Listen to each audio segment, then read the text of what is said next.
직원과 가족을 위해서 나쁜 기술도 알아둔다.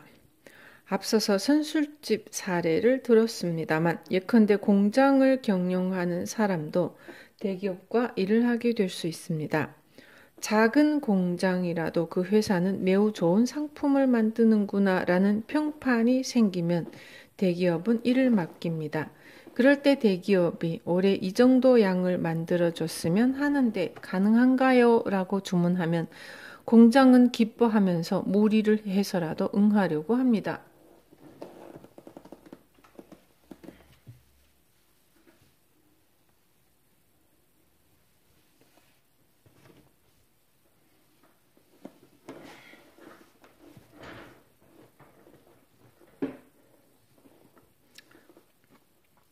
그러면 이번에는 은행 직원들이 찾아옵니다. 그래서 몇억 엔을 들여서 여기에 공장을 신설합시다라는 이야기를 실현시키게 됩니다. 그렇게 공장을 완성하고 나서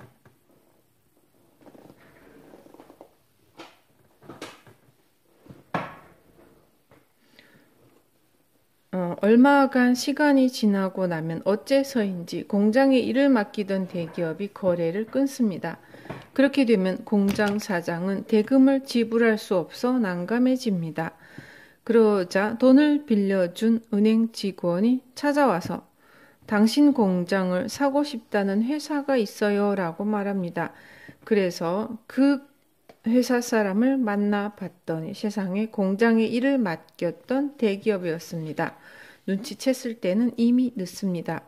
공장부터 갖고 있던 기술까지 전부 빼앗겨 버리는 것입니다.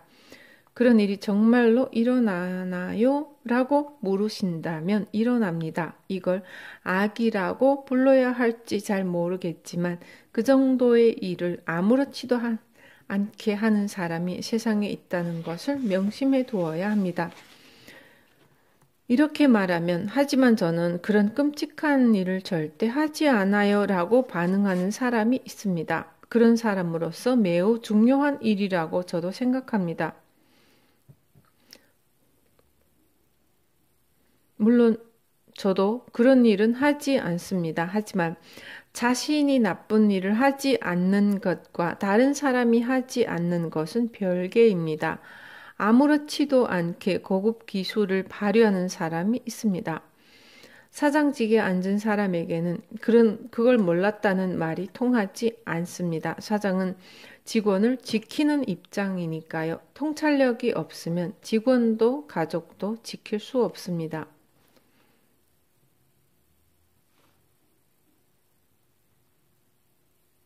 통찰력 33. 좋은 일이 이어질 때 숨은 위험을 찾는다. 회사를 경영하고 있으면 정말로 여러 가지 일이 발생합니다. 앞서 설명한 고급 기술의 명수가 등장하지 않더라도 이런저런 사건이 수시로 터집니다. 예를 들어 단골 회사에서 우리 회사가 이번에 이런 상품을 내니까 그쪽 공장에서 만들어주세요 라는 부탁을 받아서 만들게 되었다고 합시다. 그래서 그 상품이 폭발적으로 팔리는 바람에 생산 라인이 따라가지 못하게 되면 다급하게 설비 투자를 하거나 합니다. 지금 상태로는 주문을 따라갈 수가 없다고 하면서 다른 장소에 큰 공장을 짓고 설비를 구입하고 직원을 채용해서 앞으로 우리 회사는 점점 이익을 냅니다 라고 말하면 다들 박수갈채를 보내겠죠. 부동산 업자, 건설회사, 설비 제조업자, 재료상인 모두가 열렬히 대찬성합니다. 대출해준 은행도 기뻐합니다. 하지만 그 상품의 수명이 끝나서 갑자기 팔리지 않게 되면 단골 회사의 주문이 끊겨버립니다. 그러면 남는 것은 대량의 물건 재고와 설비 투자 때문에 생긴 빚더미뿐입니다.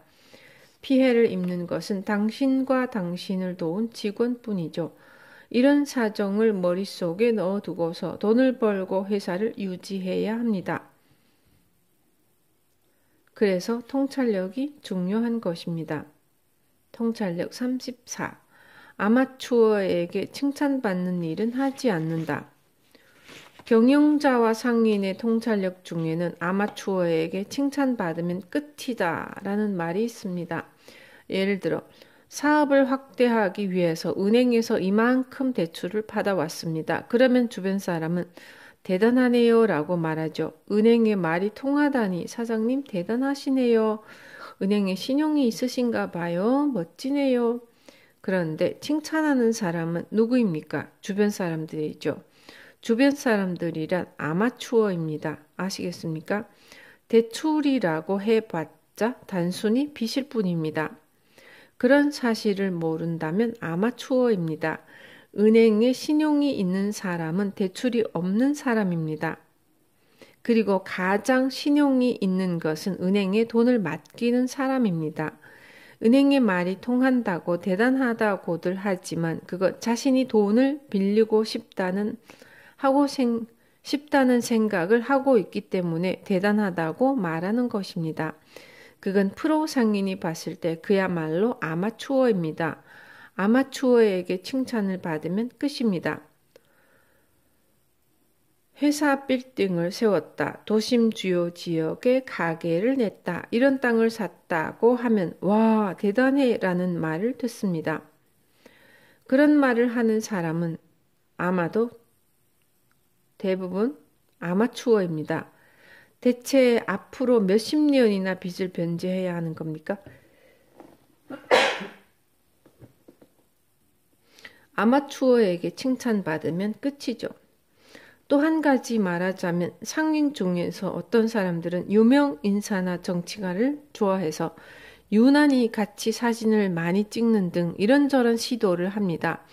연예인이나 정치가 중에 아는 사람이 있다고 하면 대단하네요 라는 말을 듣지만 정치가가 세금을 사용해서 다리를 짓든 기차를 다니게 하든 우리들 상인은 세금을 내고 있습니다. 세금을 사용하는 사람보다 납부하는 사람이 대단한 것입니다. 그렇게 생각하지 않기 때문에 꾸벅꾸벅 인사하고 다니는 데다 쓸데없이 돈을 낭비하는 것입니다. 지금 제가 말한 내용이 전부 옳다고는 하지 않겠습니다. 하지만 본래 상인이라는 사람들은 상인의 실력을 기르면 그걸로 되는 것입니다.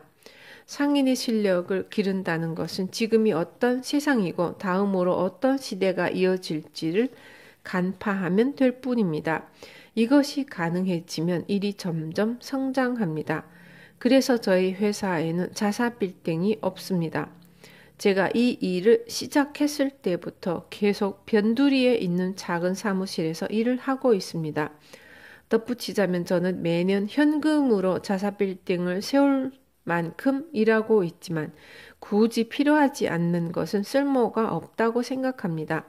종업원은 딱 5명입니다. 유일한 대졸 남성이 1명 있고 나머지는 인근에 거주하는 아르바이트생입니다.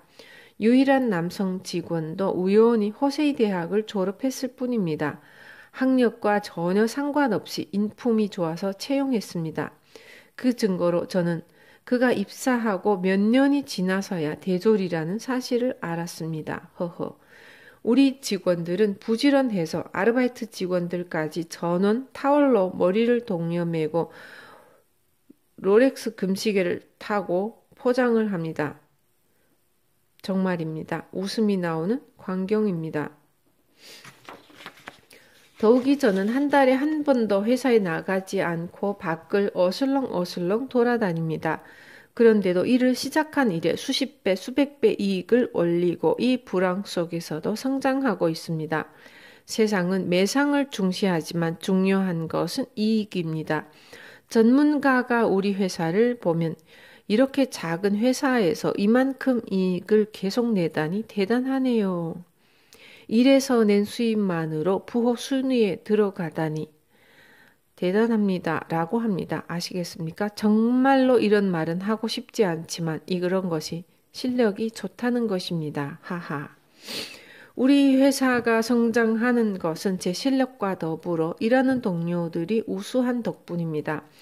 은행 신용이나 자사 건물 등은 학력과 마찬가지로 전혀 상관없는 요소입니다. 저는 은행 담당 직원 얼굴도 모릅니다. 은행 직원도 제 얼굴을 본 적이 없습니다.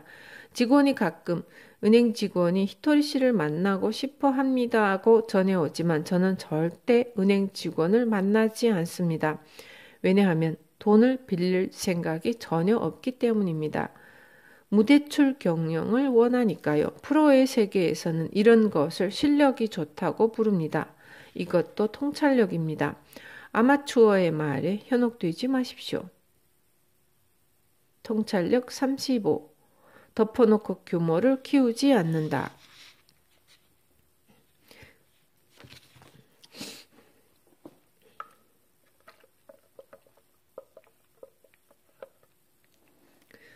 일이란 만일 제가 닭꼬치 가게를 운영한다면 여러 닭꼬치 가게에 가서 먹어보면서 연구하는 것을 뜻합니다.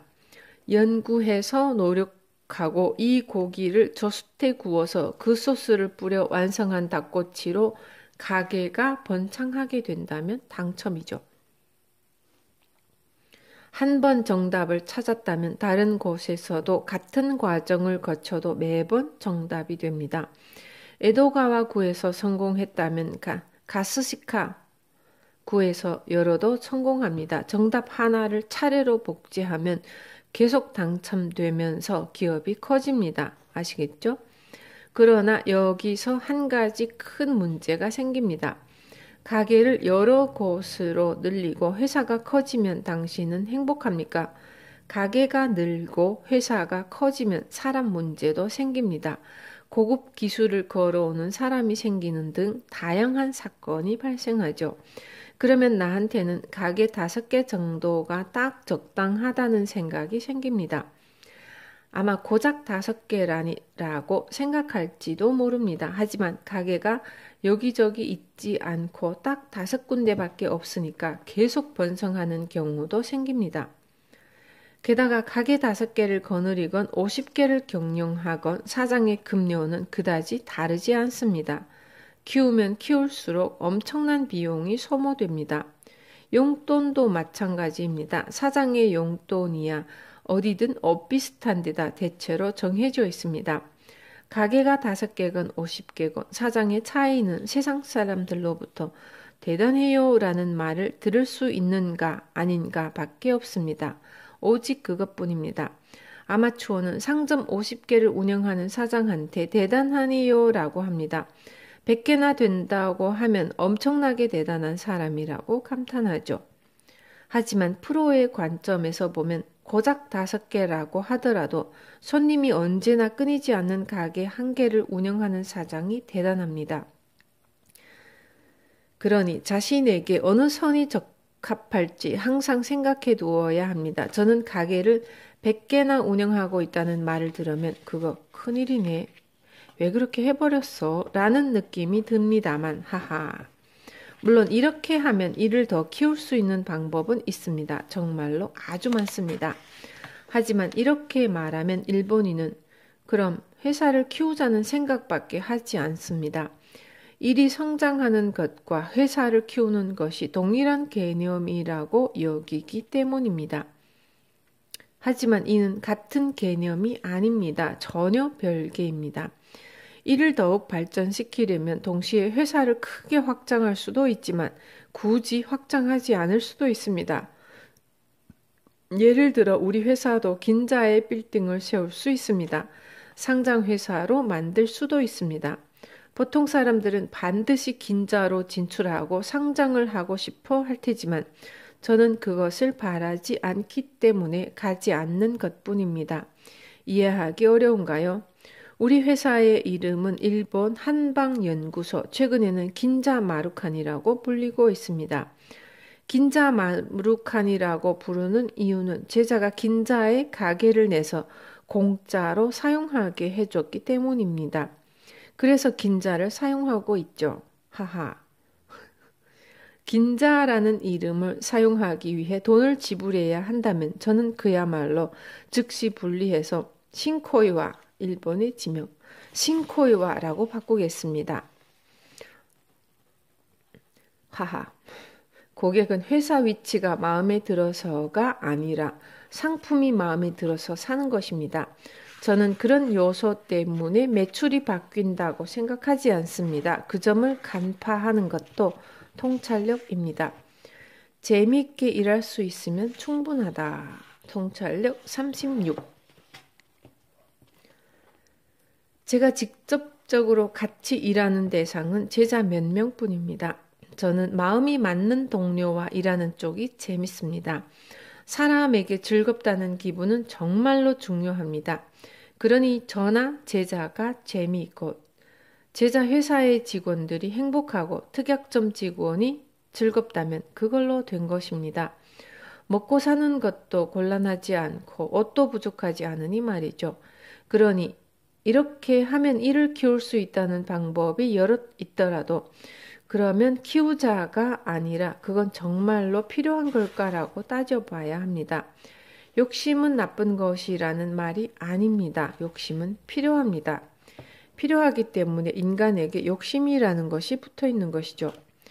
그러니 욕심이 전혀 없는 것도 좋지 않습니다. 다만 욕심에는 불이 붙습니다. 사업욕으로 활활 불타고 있다면 뭐랄까? 굶주린 인간이 먹이를 본 것처럼 활활 연소하고 맙니다. 그렇게까지 불타올라야 할 필요가 있을까요? 그 정도로 사업욕이 타오른다는 것은 굶주린 것이나 마찬가지입니다. 세상 사람들은 나를 대단하다고 생각했으면 좋겠다는 생각에 굶주려 있습니다. 왜 그렇게까지 굶주려 있는가 하면 대단하지 않기 때문입니다. 하하, 정말로 대단한 사람이라면 대단하다는 말을 듣는데 굶주릴 필요가 없죠. 따라서 사업을 확대하는 것도 하나의 선택이죠. 우리는 하지 않아요 라는 선택지도 있습니다.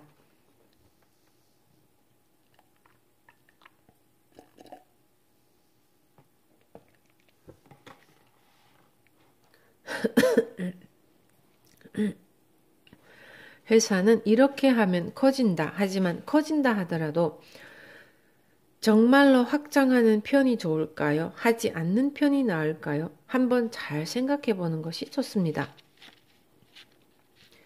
제가 하는 말은 그것뿐입니다. 고심하고 고심한 끝에 확장 노선을 택하고 싶다면 하면 됩니다.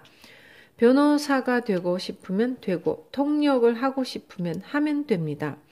하지만 혹시 되고 나면 어떻게든 되겠지라고 생각하시나요? 만약 제가 회사를 크게 키워서 직원을 수천 명씩 고용하고 상장을 한다고 합시다. 그러면 제 자유는 거의 없어지고 맙니다. 그러니 이렇게 하면 다음은 어떻게 될까를 판별하는 통찰력을 길러야 합니다. 일단 회사를 확장하는 것이 정말로 좋은 일일까라고 생각하는 과정이 중요합니다. 건물을 지을 만큼 돈을 벌었으니 기꺼이 빌딩을 세우는 것이 아니라 정말로 이 빌딩이 필요할까라고 따져보는 것입니다.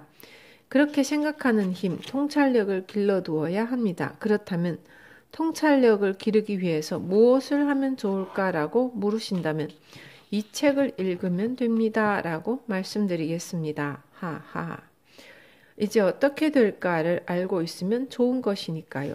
지금까지 이런 말을 해주는 사람이 없었던 것 뿐입니다.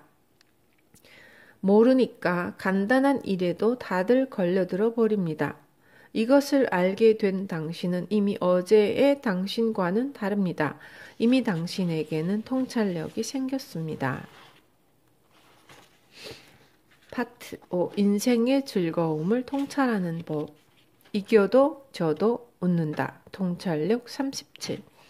얼마 전에 지인이 어떤 사람의 강연을 들으러 갔습니다.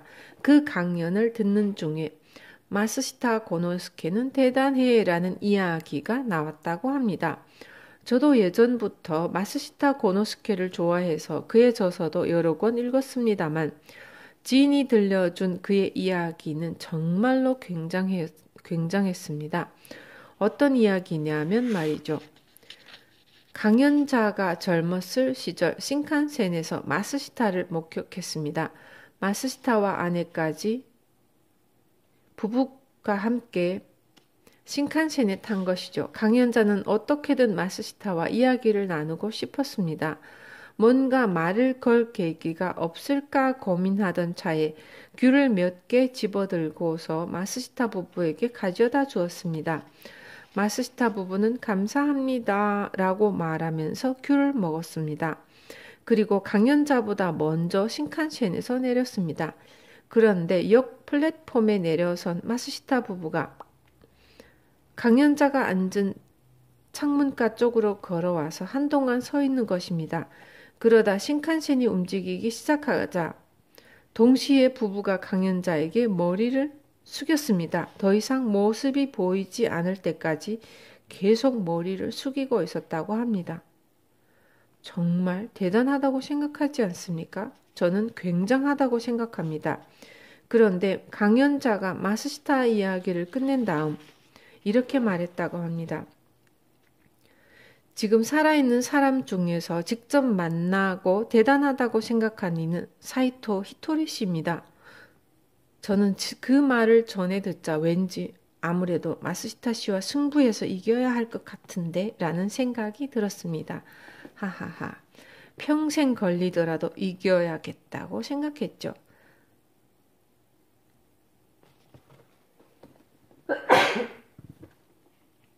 단 귤 이야기에 대해서는 그건 이길 수 없겠다고 판단했기 때문에 저는 다른 방법을 택하기로 했습니다. 내가 마스시타 씨를 이길 수 있는 일은 뭘까? 라고 고심한 다음 날 이거라면 이길 수 있어 라고 번뜩 아이디어가 떠올랐습니다. 어떤 방법인가 하면 멋있음으로 승부하는 것입니다.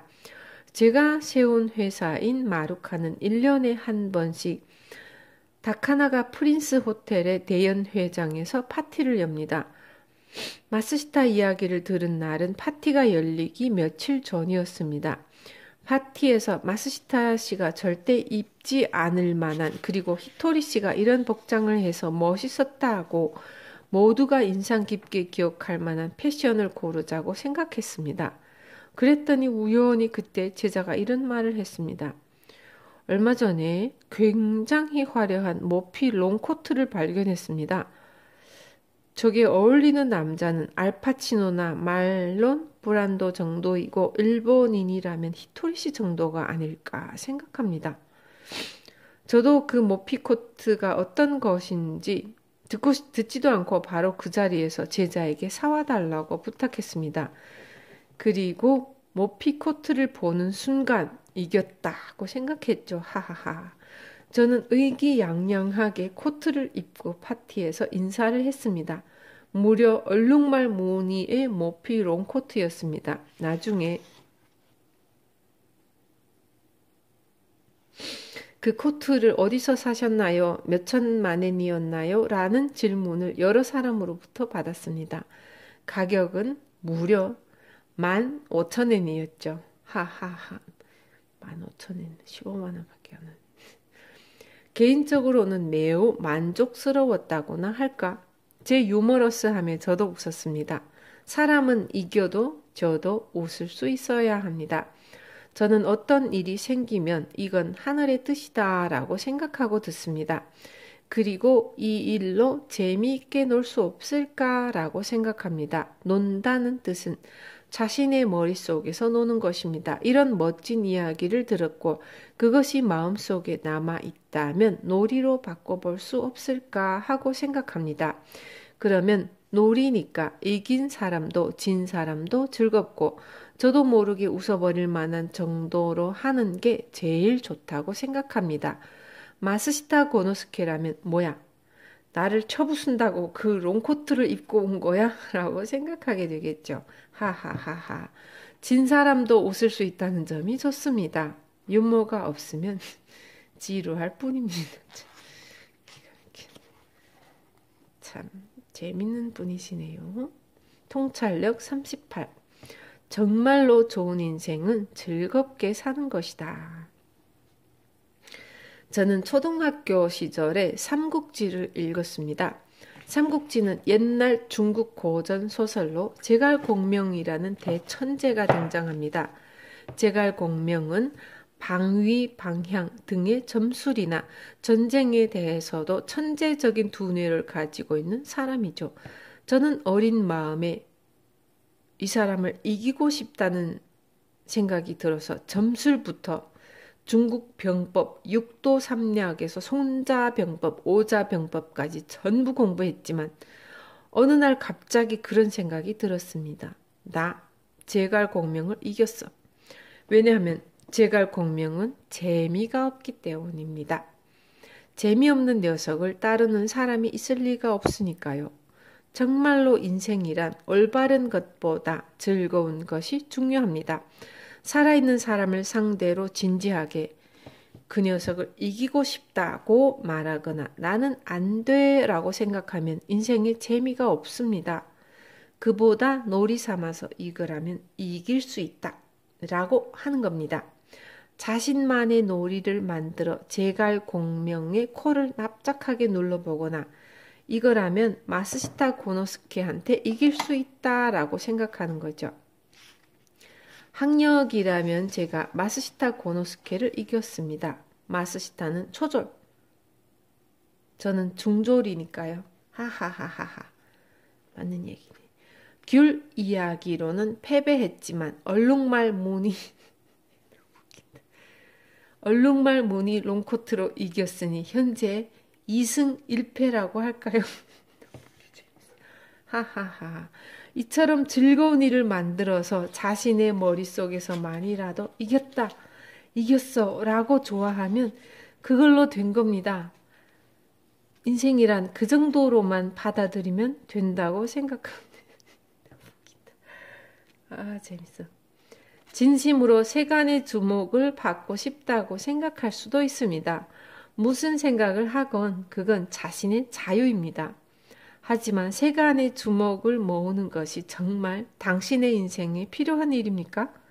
유명해지면 의외로 부자유스러운 일도 많이 생깁니다. 뒤늦게 이런 인생을 바란 것이 아니었는데 라며 후회하는 사람도 있으니까요.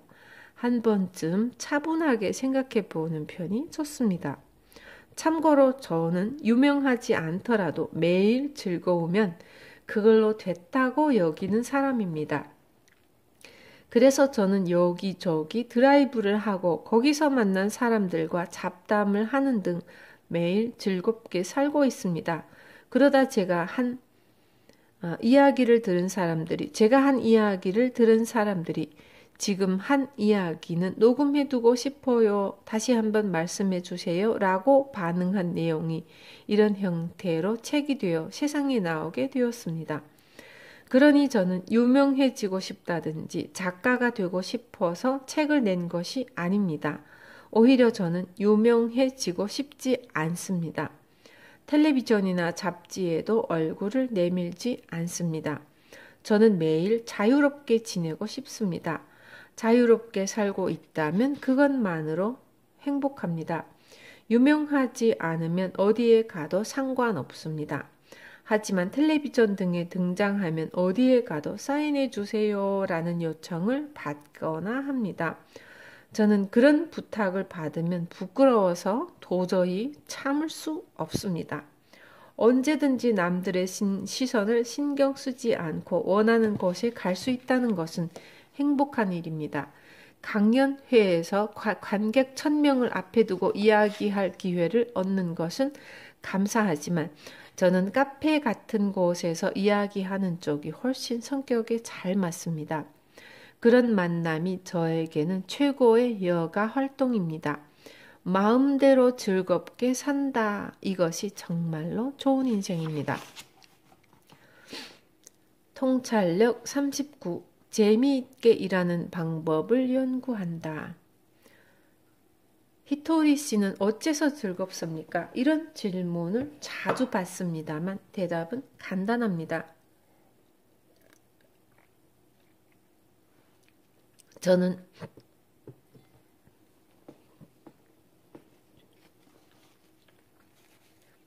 저는 지루한 일을 견디지 못합니다.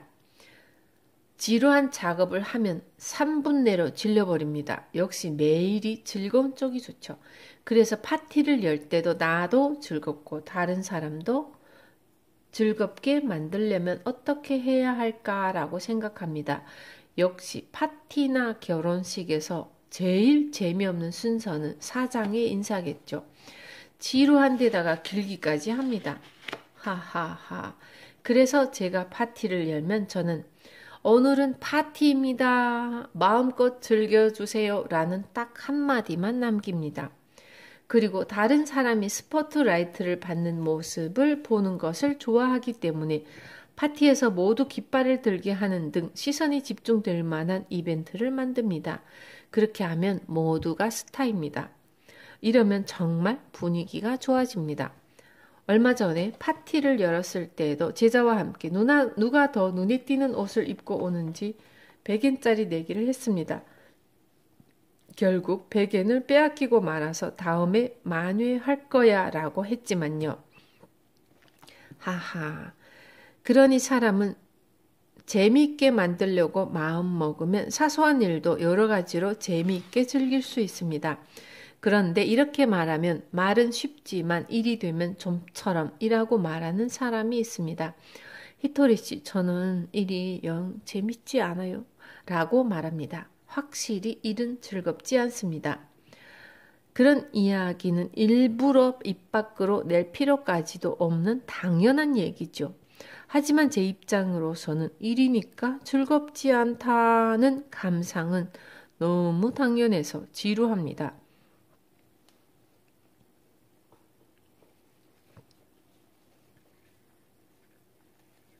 영 싫은 기분이 들죠. 그래서 생각했습니다.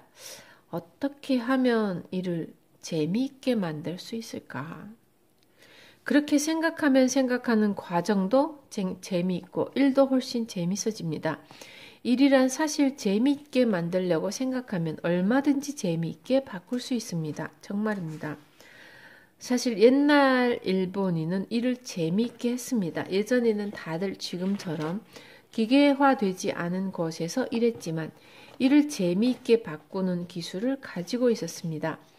예를 들어 옛날에는 쌀 농사를 하려면 손으로 하나하나 모를 심는 등 정말 힘들었지만 이를 재미있게 만드는 요령이 있었습니다.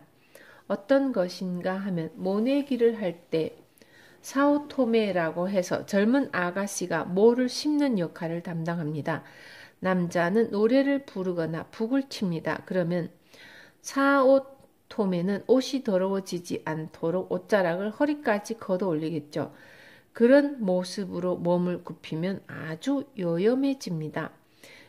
그러면 남자들은 더 힘을 내죠. 열심히 모를 옮기고 힘차게 노래를 부르거나 북을 두드리면서 사오토메가 즐겁게 일을 할 수 있도록 해주는 것입니다.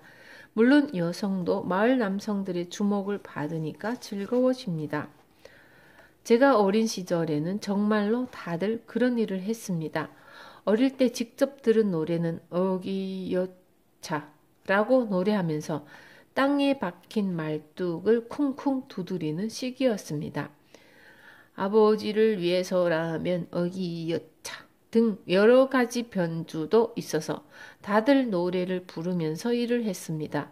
외국인은 그런 노래를 보고서 노래를 부르는 시간이 더 길지 않은가? 라고 생각합니다.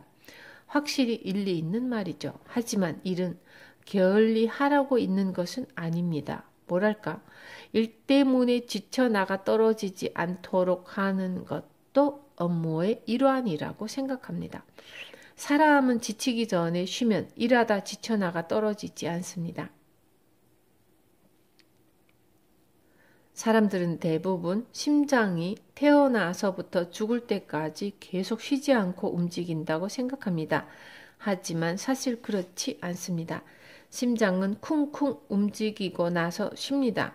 쿵쿵 뛰고 나서 쉬고 다시 쿵쿵 뛴 다음 쉽니다. 이를 반복하면서 심장은 사람이 사망할 때까지 계속 움직이고 있습니다. 손도 쥐었다가 폈다가 하면서 쉬지 않고 움직이면 1분 만에 피곤해집니다. 그런데 쥐었다 편 다음에 쉬고 쥐었다 편 다음에 쉬면 아무렇지도 않습니다.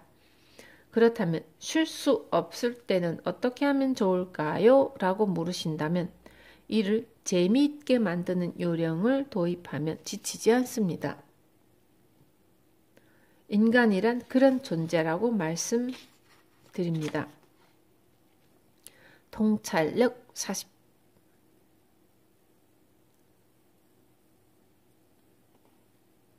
좋은 단어를 골라 1000번씩 말한다. 말에는 기운이 담겨 있습니다. 좋은 단어에는 좋은 기운이 들어 있습니다. 인간의 마음을 컵 하나에 비유해 봅시다. 단어를 1000번 이상 말하면 마음속에 좋은 기운이 그만큼 들어옵니다. 예컨대 눈앞에 컵이 있고 그 안에 탁한 물이 들어있다고 합시다. 신기하게도 하룻밤 동안에 컵에 퐁당퐁당 깨끗한 물을 한 방울씩 떨어뜨리면 탁한 물이 깨끗해집니다. 이와 마찬가지로 좋은 단어를 1000번 말하면 마음속이 깨끗해지는 것입니다. 예를 들어 나는 좋은 사람과 만나고 싶다. 좋은 일과 만나고 싶다고 말했지만 만남이 생기지 않는다고 합시다. 그럴 때는 만남 1000번 이상 말하는 겁니다. 만남이라고 말하다 보면 만나려면 나가서 마주쳐야 하는구나. 여기서 멍하니 있어봤자 만날 일이 생길 리가 없구나. 라고 깨달아서 자, 어디든지 좋으니까 나가보자. 라고 생각하게 됩니다. 아시겠습니까? 그런 과정을 반복하는 사이에 밖으로 나갔다가 어째서인지 만남이 성사됩니다. 만남의 깨달음은 제가 직접 겪은 일로 사람마다 다른 깨달음을 얻을 수 있습니다. 물론 아무런 생각이 들지 않을 수도 있지만 그렇더라도 말 속에 좋은 기운이 기적을 만들어 줍니다. 자, 이제 사랑 이야기를 해봅시다. 사랑을 바라는 사람은 사랑이라는 단어를 1000번 이상 말하는 겁니다. 저는 사랑이라고 말하는 사이에 사랑이란 뭐지? 라는 생각이 들었습니다. 아와 이잖아 라는 사실을 깨달았죠. 하하. 그렇습니다. 사랑이란 아이시대로 아이입니다. 히라가나에서 제일 처음 나오는 아이우에오의 처음 두 글자로 이루어진 사랑 아이. 그렇다는 것은 사랑이 무엇보다 앞서야 한다는 뜻이겠죠. 그러니 사랑이 없는 말을 해서는 안 됩니다. 사람이 입에 올리는 말에는 사랑이 있습니다. 이렇게 해보면 저는 꽤 재미있는 생각을 떠올리고 있지 않습니까?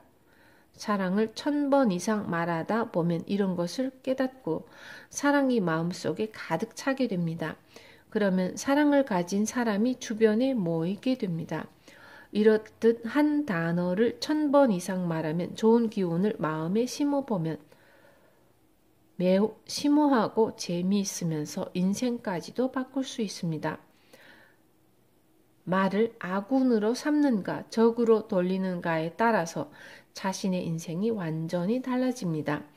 즐겁고 행복한 인생을 보내고 있는 사람은 멋진 말버릇을 가지고 있습니다.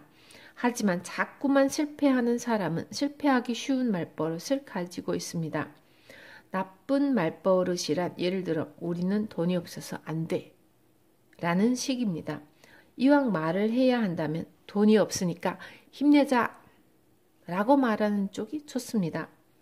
말을 적군으로 돌리겠습니까? 아군으로 삼으시겠습니까? 고마워요. 나 감사합니다 라고 좋은 말을 하면 그것이 아군이 되어줍니다. 예를 들어 기쁘다 라고 말하면 다시 기쁘다 라고 말하고 싶은 일이 생깁니다. 감사합니다 라고 말하면 다시 감사합니다 라고 말하고 싶어지는 상황이 생깁니다. 그런데 이상한 말을 사용하기 시작하면 단어를 적으로 돌리게 됩니다. 우는 소리를 하거나 불평을 하면 다시 징징거리고 싶어지는 일이 반드시 터집니다. 듣는 사람도 좋은 기분이 되지는 않겠죠. 그러니 좋은 말을 아군으로 삼는 편이 좋습니다. 통찰력 41. 셀프 디스도 즐긴다. 저는 16살 때 집을 떠나 사회에 나왔습니다. 비 오는 한겨울의 어느 날 일 때문에 비를 있는 그대로 맞으며 자전거를 타고 달리며 나는 이 길을 롤스로이스를 타고 달리게 될 사람이다. 지금은 우비도 살 수 없지만 언젠가 롤스로이스를 타고 달릴 사람이다. 라고 스스로 되뇌이면서 격려하였습니다. 이후 회사가 성공해서 롤스로이스를 살 수 있게 되었습니다. 하지만 사람이란 참 재미있죠. 살 수 있게 되니 갖고 싶지 않았습니다. 정말로 롤스로이스는 필요 없어. 타고 싶지 않아. 라고 생각했습니다. 하지만 어째서인지 그 비오던 날의 자신을 잊어버릴 수 없었습니다. 롤스로이스에 타서 이 길을 달리는 사람이 된다고 되뇌며 자전거를 타던 자신이 있었습니다. 그러니 타든 타지 않든 롤스로이스를 사자. 그래서 저는 롤스로이스를 샀습니다. 스스로의 금자탑이라고 생각하면서요. 좋은 이야기죠? 허허. 그런데 웃긴 점은 필요 없는 물건을 산 것이라서 타지 않은 채로 계속 차를 차고에 넣어두었습니다. 그랬더니 롤스로이스에 곰팡이가 피었습니다. 역시 제 인생은 웃을 수 있습니다. 통찰력 42. 신은 의외로 공평하다. 저는 어린 시절에 무언가를 간파한 적이 있습니다. 드라마 등을 보면 배고픈 사람에게 주먹밥을 줬더니 허겁지겁 먹어서 목이 막히는 장면이 나올 때가 있습니다. 어린 저는 저건 거짓말이다 라고 간파해냈습니다. 왜냐하면 어느 날 배고픈 채로 터덜터덜 집에 돌아와 봤기 때문입니다. 그랬더니 우연히도 집에 큰 주먹밥이 있었습니다. 그것을 우걱우걱 세 입 정도에 먹어치웠지만 꿀꺽꿀꺽 우물에 물이 떨어지듯이 주먹밥이 술술 들어갔습니다. 정말로 배가 고플 때는 먹는 음식은 목에 막히지 않습니다. 인간의 몸이 그런 식으로 만들어져 있기 때문입니다. 그리고 정말로 맛있습니다. 지금까지 먹은 음식 중에서 무엇이 가장 맛있었는가 하면 그때 먹었던 주먹밥이 최고였습니다. 정말 잊을 수 없을 만큼 맛있었습니다. 맞아요. 요리에 관한 또 한 가지 재미있는 이야기가 있습니다.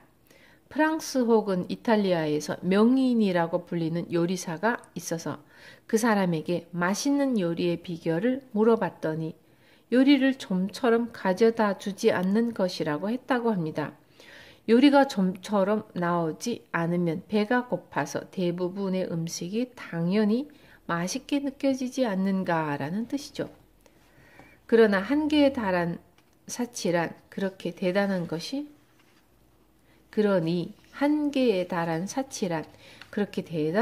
아닐지도 모릅니다. 돈을 가지고 있다고 해서 일하지 않고 매일 프랑스 요리의 와인을 마시는 사람과 열심히 땀 흘려 일한 다음 곱창구이에 시원한 맥주를 곁들이는 사람.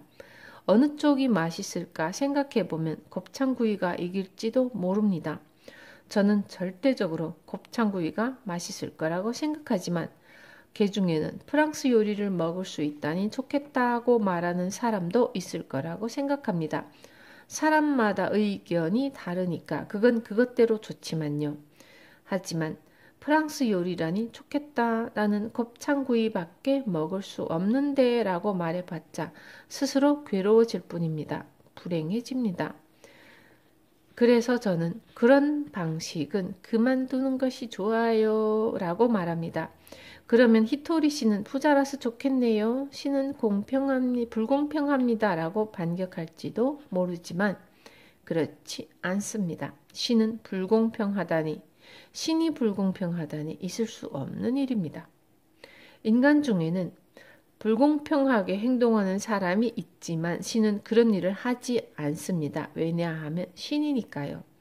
그런데 정말로 맛있는 요리란 방금 딴 채소나 생선을 굽거나 찌거나 아예 날 것 그대로 먹는 것이 아닐까요? 저는 그렇게 생각합니다. 여러분은 어떻습니까? 덧붙이자면 저는 고기는 소금과 후추, 간장으로 양념해서 먹는 것이 제일 맛있다고 생각합니다. 특히 삼겹살을 좋아합니다.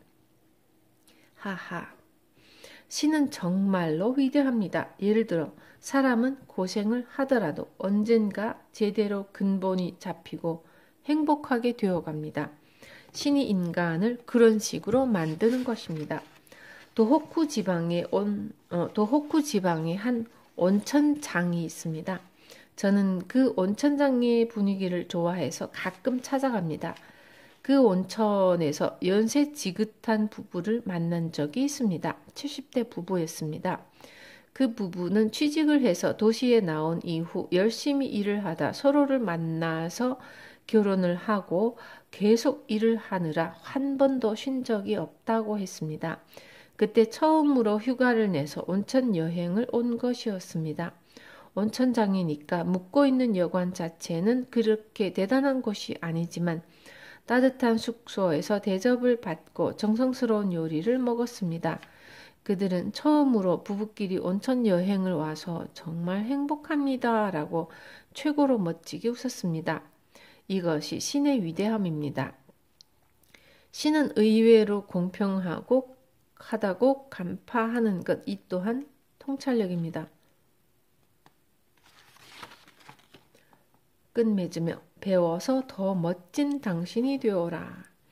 천을 파랗게 물들이는 염료의 재료를 쪽이라고 하는데 이 쪽을 용기에 풀어서 거기에 흰 천을 담가 파랗게 염색합니다.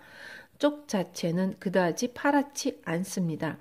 용기에 담근 천도 처음에는 쪽과 비슷한 색을 띠지만 천을 용기에서 꺼내 공기에 노출시키면 약간만 푸른빛이 돕니다. 그 천을 다시 용기에 넣었다가 꺼내서 공기에 노출시키는 작업을 몇 번이고 반복하면 최종적으로 선명한 푸른빛으로 염색됩니다.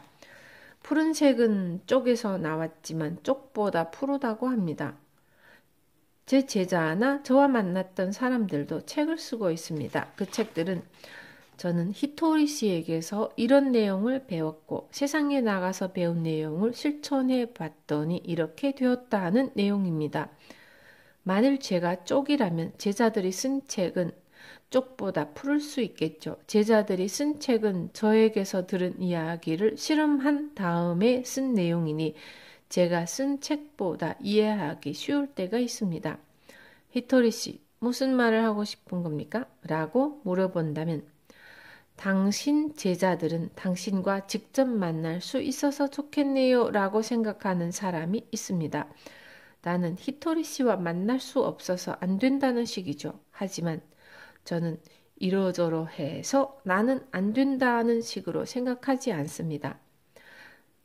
사람은 다들 태어나기 전에 어떤 형태로든 나는 행복해질 겁니다 하고 신과 약속하고 이 세상에 나온다고 생각하니까요. 그러니 저와 만났건 만나지 못했건 당신은 행복해져야 합니다. 만날 수 없어서 안 된다는 것은 행복을 운에 맡기고 하는 말입니다. 그 대신 히토리 씨와 만날 수는 없지만 제자가 쓴 책이 있다. 히토리의 책을 읽어볼 수 있다고 생각하면 됩니다. 그리고 이 책을 쪽으로 삼으면 됩니다. 책에서 배운 내용을 스스로 세상에 나가서 실험해보고 다시 책을 읽은 다음 실험하면 되는 것뿐입니다. 저는 마스시타 고노스케를 좋아합니다. 그리고 링컨이나 다양한 인생 선배를 좋아하지만 그 사람들과 만난 적은 없습니다. 하지만 그 사람들이 남긴 책이 있으니 나는 배울 수 있다고 생각합니다. 세상 사람들 모두가 서로 만날 수 있는 것은 아닙니다. 하지만 그렇다고 해서 만날 수 없으니까 안 된다라고 말하다 보면 안 된다 하는 사이에 인생이 끝나버립니다. 그런 일이 있어서는 안 됩니다. 이러저러해서 안 된다가 아니라 이러저러해서 좋았다. 그렇게 말하면서 배워나갈 수밖에 없습니다. 누구를 만나지 않아도 좋은 인생을 만들어야 합니다. 제가 쓴 책이 있고 제자들이 쓴 책이 있습니다. 당신의 쪽이 있는 것입니다. 제 이야기 외에도 당신의 쪽이 될 수 있는 것은 많이 있습니다. 그렇게 다양한 세상과 만나서 그것을 쪽으로 삼으면 됩니다. 그리고 스스로 쪽 용기에 들어갔다가 사회에 나가서 실험을 해보고 다시 용기에 푹 빠져본 다음 사회에 나가면 쪽 이상으로 푸르른 당신이 완성됩니다. 푸른색은 쪽에서 나왔지만 쪽보다 더 푸르다. 인생은 언제나 그런 것입니다. 감사합니다. 사이토 히토리 씨. 감사합니다. 감사합니다.